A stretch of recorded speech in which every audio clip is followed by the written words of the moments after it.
Hello all, this is Wreck Havoc from Applied Tactics, or ATAC as you may know it. I wanted to do a short video on the equipment and builds that we use in the Immortal Squad. This way those that are interested can start gearing and training for it and show you what we have. First off, for equipment we run all Knights armor. The main stat that we try to boost is toughness, and Knights does that for us. Every piece is exotic Knights, and we run 6 runes of the soldier. The main thing we run runes of the soldier for is 1, toughness, 2, shouts remove condition. Our jewelry is also Knights, as you can see. Again, for the same reason as the armor. We want to boost our toughness as high as we possibly can.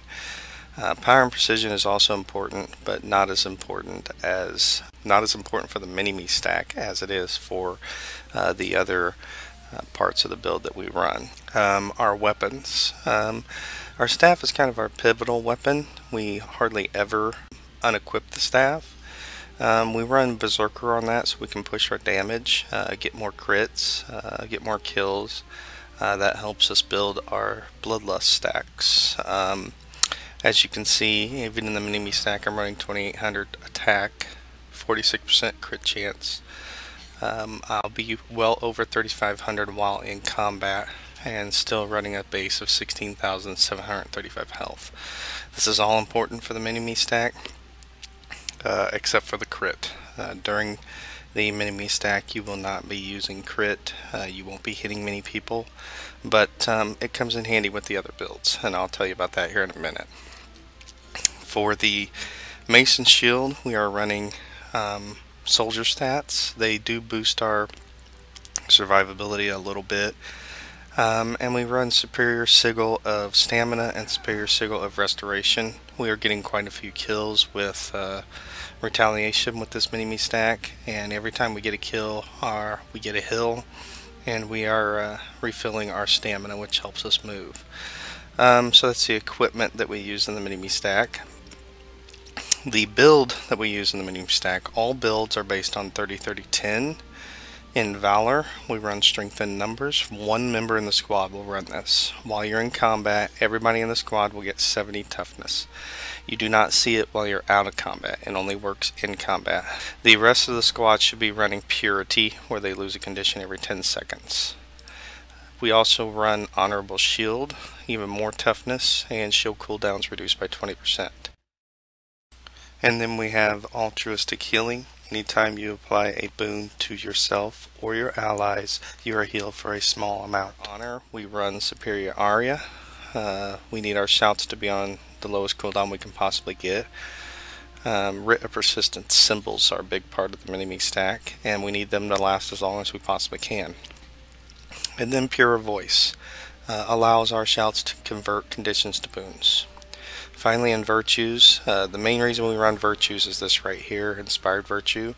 Every time we use our Virtues, we buff the entire group with buffs, which procs Altruistic Healing and gives us heals. And then we also run Vengeful for Retaliation lasts 25% longer. So this is the mini-me stack. Let me swap some things out and I'll show you the other builds. So this build here will be what we call the meat grinder. Basically, you just replace the mace shield with a Berserker greatsword. On the sword you have Sigil of Purity, which every crit removes a condition, and this is where the crit chance comes in. As you can see with this build, we're not just a damage soak. We can easily swap a weapon and a couple of traits, and now I have 3,000 attack. As you can see, our crit chances at 56% with 39% crit damage. This also helps us do a lot of damage for the different things that we do, and we are still quite survivable with 3,200 armor and 15,455 health base. All the other equipment remains exactly the same, nothing else has changed. And then our traits, we do trait out a little bit different for this particular build, which is called the meat grinder.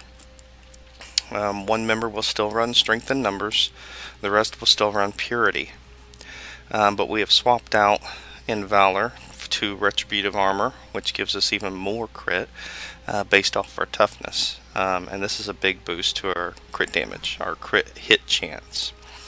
In honor, we swap out the adept trait to symbols are larger. It does make a huge difference, believe me. We keep writ of persistence. We still want them to last as long as we possibly can. But then on our Grandmaster, we swap out for empowering might. And this is where we get our might stacks. The more we crit, especially if we stay close together, the more might stacks we can build, which do two things. One, increase the damage we're outputting, and two, it also allows us to keep ourselves alive by proccing altruistic healing. For the meat grinder, we basically stay the same in our virtues with vengeful. Hammer time is another build we were using. Basically for hammer time, the build remains pretty much the same, except we swap out to a hammer, which the hammer does is basically the same exact stats as the great sword with the same sigil of purity. And then the only thing we'll change for hammer time is we'll come down here and we will take on a spirit weapon and a trait for improved spirit weapon duration. And the spirit weapon we use is Hammer of Wisdom. So these are our basic builds that we use. I wanted everybody to see the builds and the equipment so they can start building for it and understand what we're running and understand why we're running it. So as you can see, this build is very versatile. It can be used for the mini-me stack. It can be used for going on the offensive. It can be used for a lot of different things. We do not want to be a one-sided squad to where we're pigeonholed into doing only one thing. We wanted it to stay very versatile, and that's what we've achieved with this. So there's the Immortal Squad build and equipment. If you want to see how it works and learn how to use it properly, you'll just have to come to the training sessions when I hold them for the Immortal Squads. Everybody is welcome that wants to learn. Thank you again, and this is Wreck Havoc from ATAC or Applied Tactics.